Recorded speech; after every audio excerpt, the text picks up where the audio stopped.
Hello, and in this video we will be talking about what are intervals. Okay, intervals are various distances between two notes. So you can take any one of these that highlight,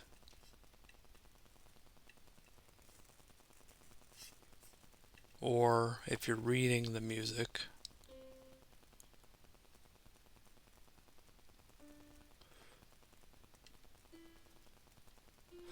each of these is a second away from each other.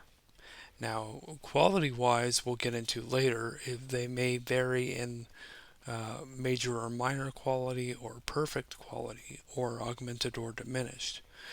But this is what the basic interval is. It starts from one note and it's the next note related to it. Next note always related back to the home note. So it would be C to D would be one interval, C to E, C to F, C to G, and so on and so forth. So all of those are intervals. And all of those are melodic intervals that we use to write music or melody here. So though that's what the interval is the distance between two notes in a series of notes. So if we wanted to know the distance between C, this baby, oops, I don't know why it's playing the wrong note, but still.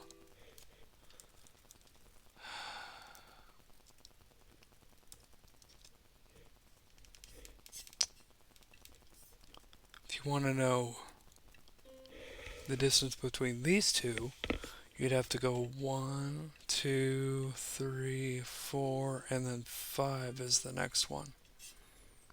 Alright, so in the next video we will talk about what are called scale degrees. So every note, you'll hear me say this in this course throughout, every note has a name, every note has a number, and scale degrees are the numbers that we name the intervals at. So when you hear me saying, okay, chords, 3-note chord 1, 3, 5, that would mean scale degree number 1, scale degree number 3, and scale degree number 5, and so on. So intervals, these are just distances between two notes, and this is how we make melody. Okay? So I will see you in the next one where we talk about scale degrees.